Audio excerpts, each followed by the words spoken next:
Thank you. I trust you're having a good week this week. We are this evening going to be in the book of Proverbs, chapter 13. We're going to look at verse 12.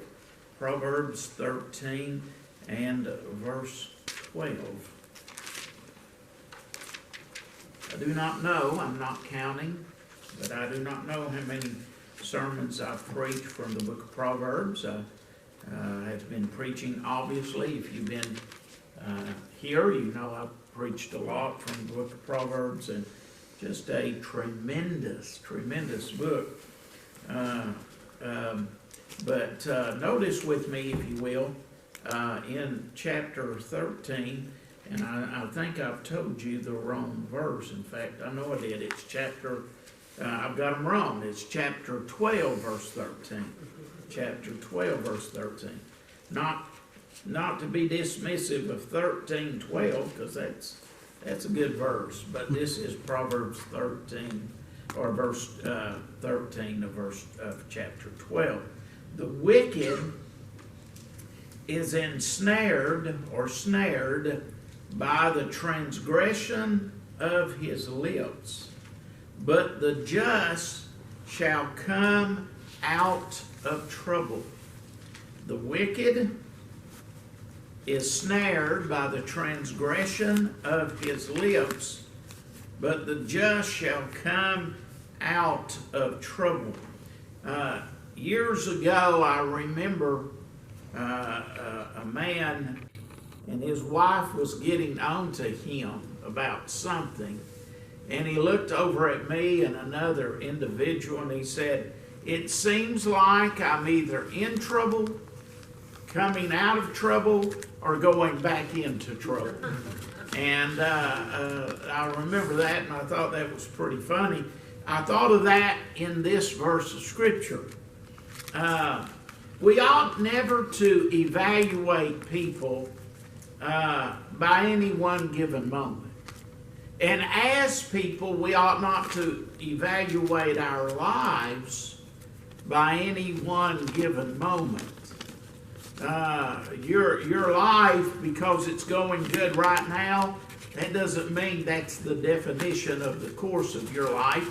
And certainly, if your life for the moment is seemingly just falling apart, or you're in the midst of trouble, doesn't mean that's the course of your life. And people, just because people live in a life where they're constantly having some kind of trouble, doesn't mean that they are not right with the Lord.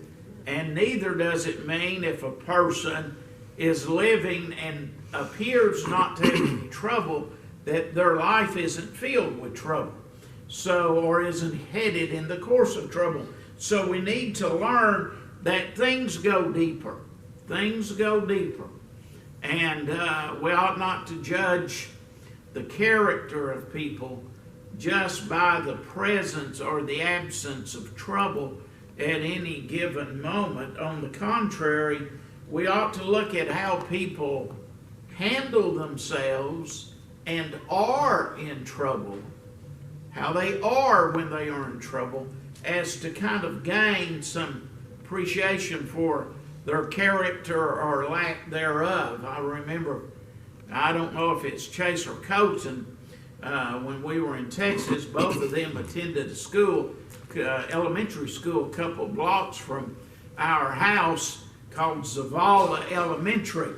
And I remember as schools started doing, I don't know when they started doing this, they didn't do it when I was a kid, but they started adopting certain slogans or things like that would kind of reinforce to the kids some kind of responsibility. And one of those times, the elementary school that they went to said their theme was "Character Counts." Character counts. Tell the truth, etc., so forth.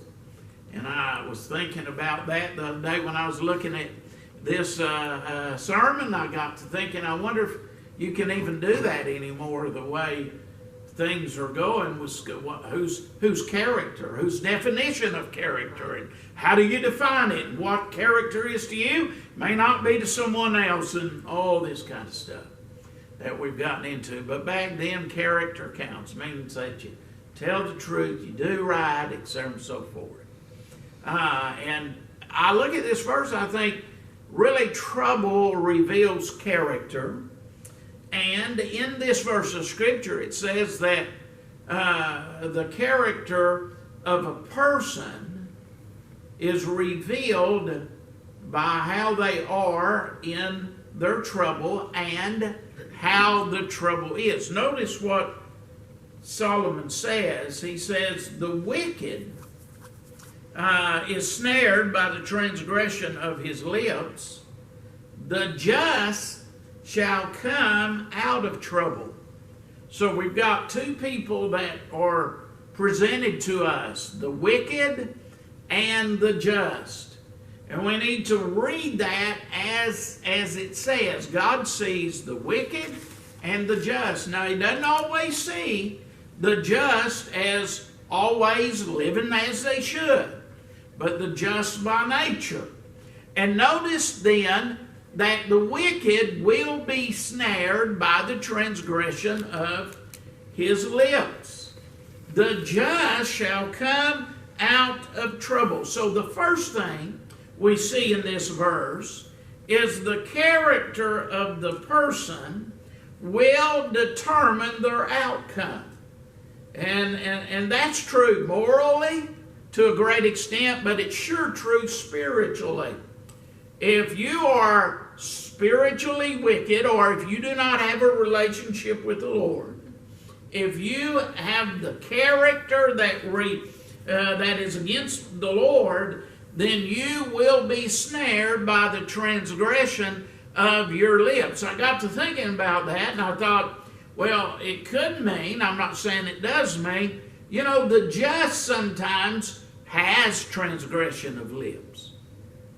Sometimes we transgress in what we say and how we say things, even if we're just. But he doesn't say here that the wicked will have transgression in their lips or from their lips. He says the wicked shall be snared by the transgression of their lips. So character matters.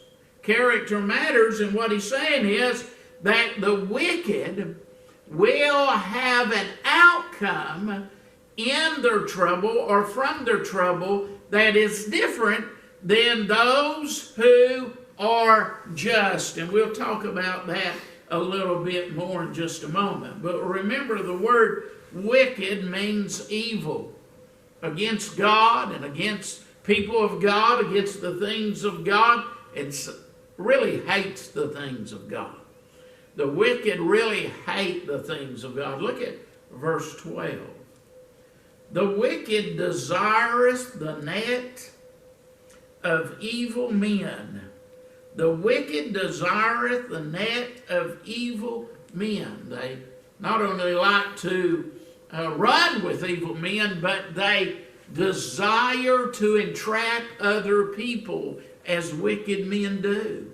With the wicked man, it's always about him or her, whoever it may be, and their self-advancement. And so they enjoy having a net to ensnare other people. But it's interesting here that as the heart and the mind of the wicked person will plot to enhance themselves at the expense of other people, yet it's very much understood that the net they use to entrap other people and destroy other people so that they can advance will eventually, they will be ensnared or trapped by the transgression of their own lips. Now, the second person there is the just, and the just is the person who's right. And I don't mean that they're right and somebody else is wrong. I mean that the just is the person who is right with the Lord.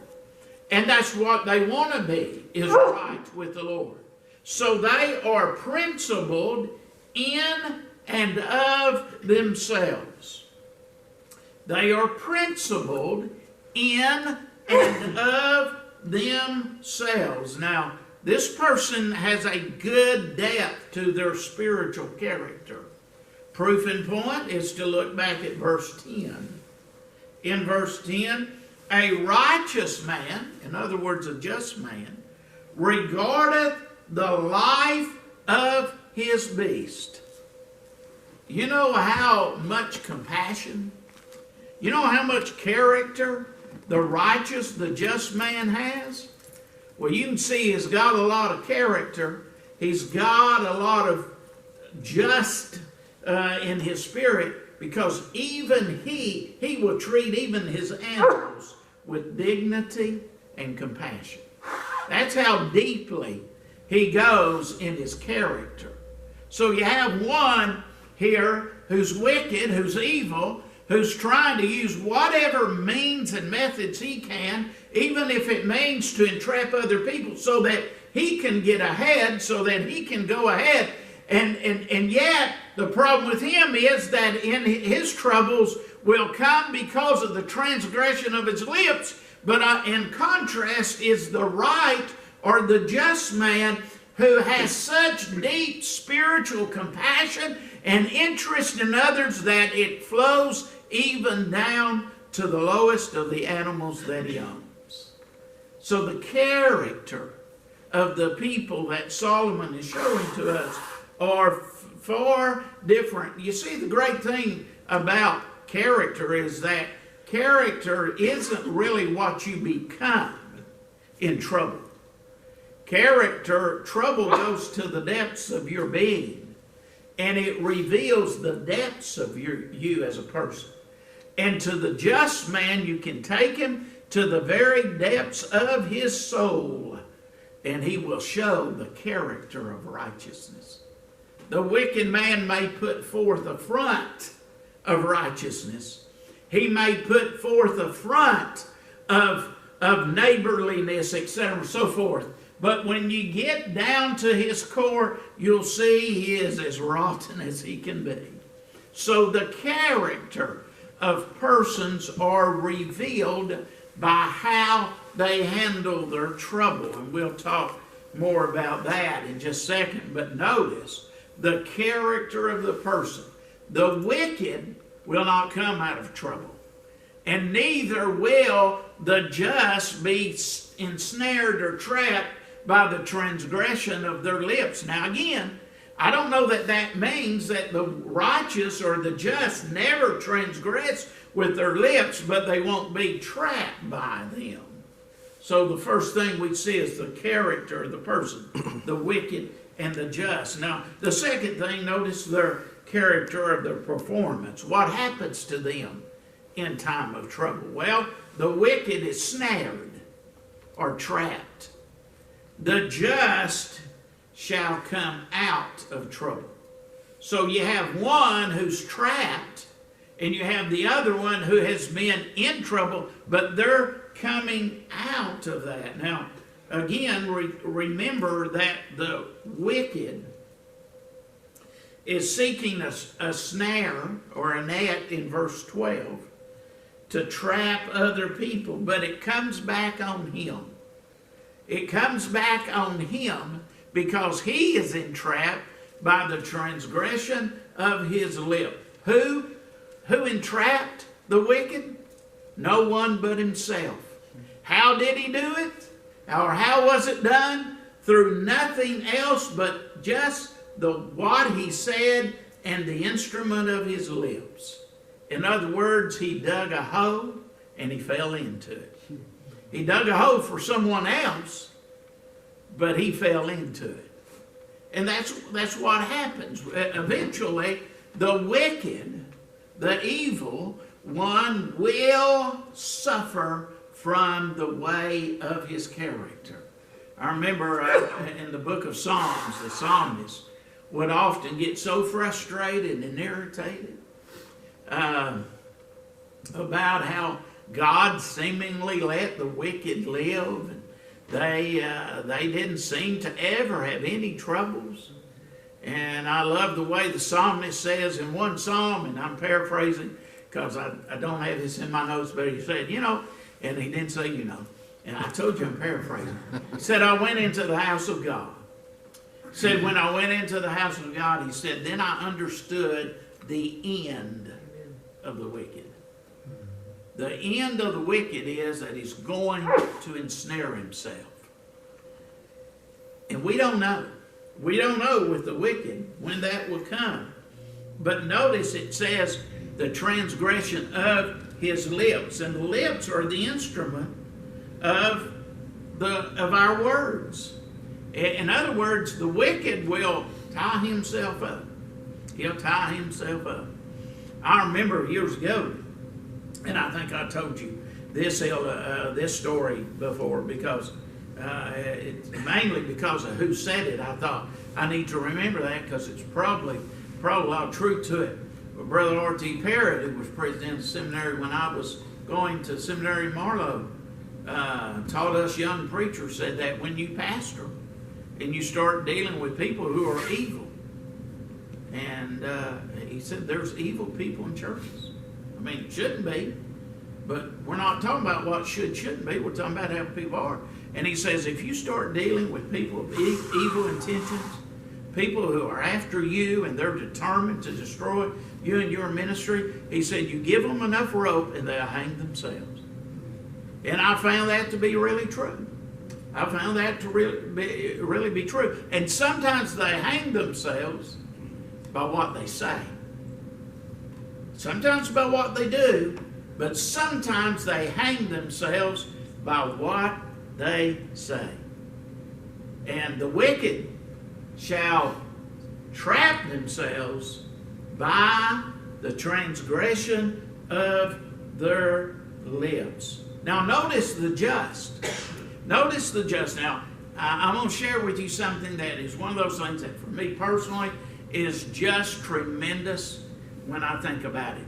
Because this is one of those things that may not mean much to you, but it really blessed me because it's one of those things that I think, okay, that's good to know. It's good to know. Observing this text, it does not say that the just is snared by his trouble. It says the just shall come out of his trouble. Now that means something very important. And that is that the just sometimes gets into trouble. He gets into trouble. He may be just. He may be right. He may have the spiritual character that he ought to have. But it doesn't mean that he won't have trouble. And he won't get into it. There's a difference between falling into a hole and not being able to get out of the hole. And the wicked is trapped by the transgression of his lips. He falls into the hole because of what he says and what he does, and then he can't get out because of what he said. But the just, he may fall into the hole. He may be pushed in the hole. He may have trouble, but he shall come out. So notice that the just may very well fall into trouble, but observe the text.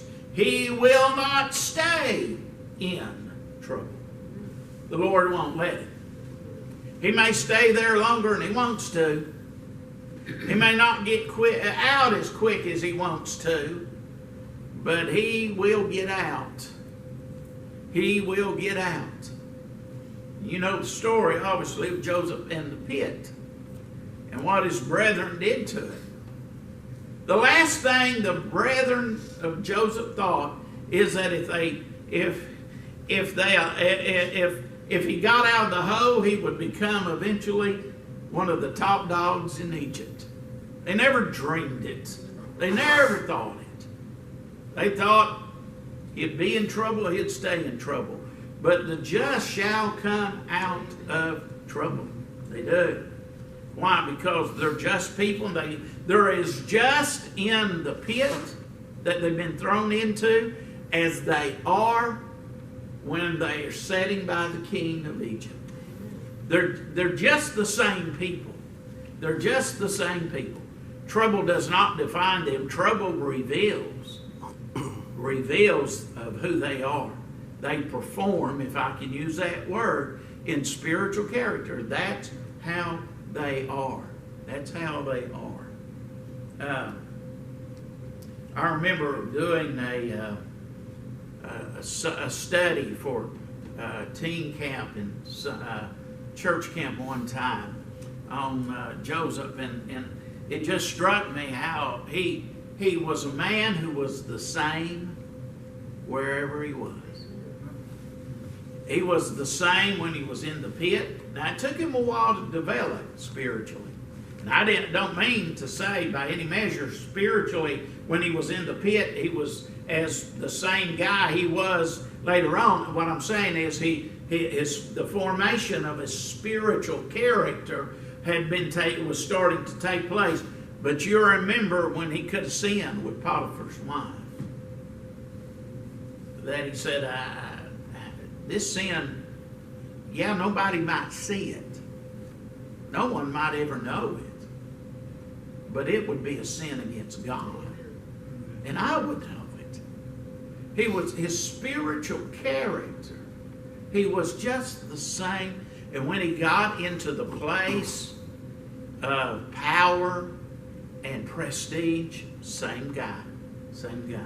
So the just perform, and they don't stay in trouble. He will come out.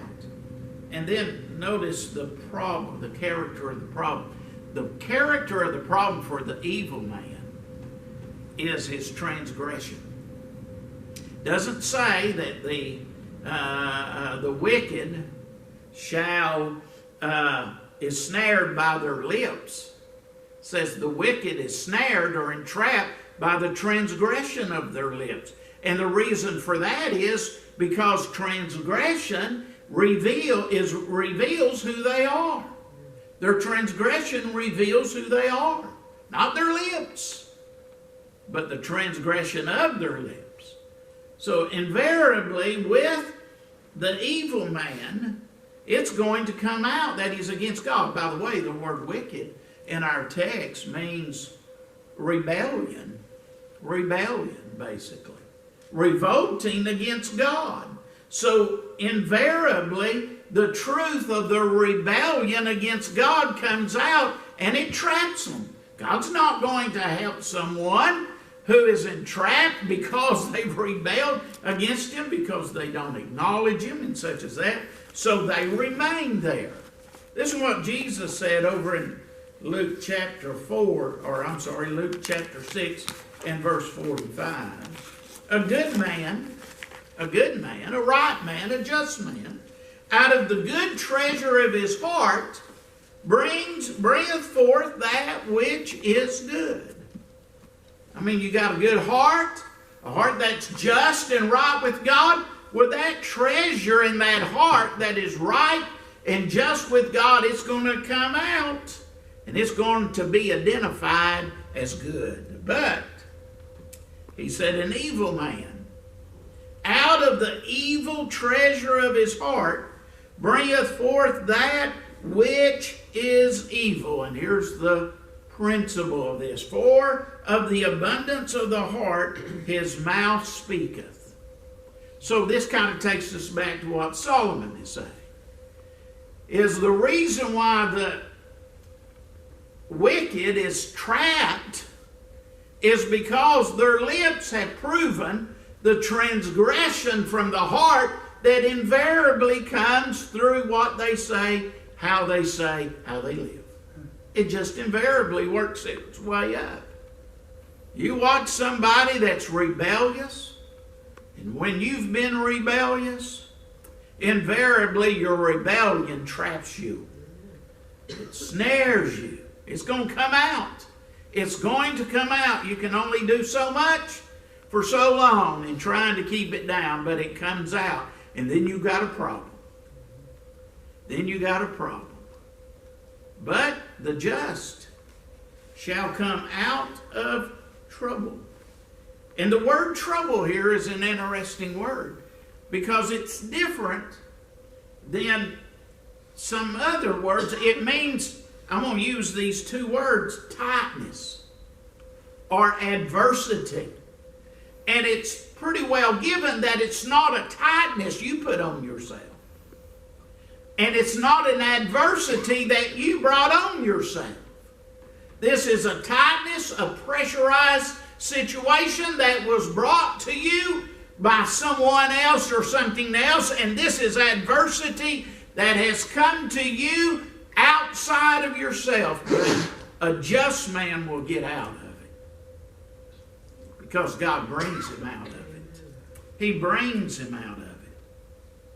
I read one commentator and I thought, that's an interesting statement. It bears thinking. It may not be true, but it bears thinking. Here's what he said.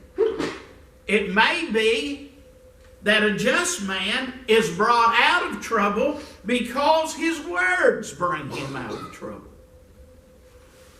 And I got to thinking about that, and I don't know if that's true, and it may not be true in every situation, but maybe his words do bring him out of trouble because they reveal his character. You know, there's been times in life when, because you or someone spoke spiritually true character words from Christ and of the Lord and such, that people saw it and it changed how they dealt with you. So maybe that's right, that his words bring him out. It doesn't mean that that's always the case, and it may not even be the case here. But a just man shall come out of his trouble. Why? Because he's consistent and he's pure through and through. The problem for the just man is solved. The problem for the just man is that he's solved. Have you ever been in a problem? You ever been in trouble? You've been pressurized. You've been attacked by an adversary. You've had adversity that you dealt with.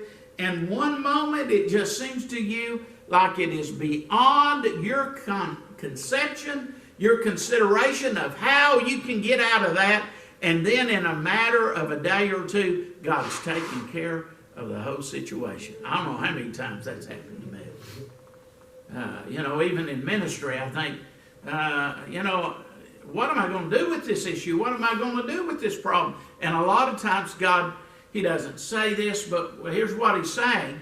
And I'll pray to him and I'll say, what do I do? And I can't see any answer and all that. And what I think sometimes he's doing is he's saying, R.L., just be still, quiet, I'll take care of it. Because he doesn't do it by anything that he tells me what to say or what to do. He just takes care of the problem in ways that I thought, I didn't have to worry about that. Yep. A just shall come out of his trouble.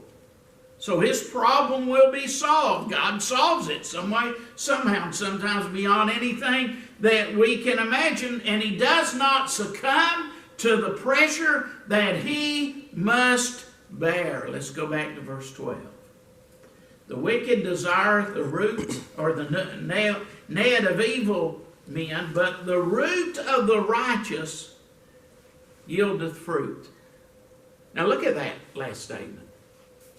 The root, it didn't say the righteous yield fruit, even though that's true. The root of the righteous yields fruit.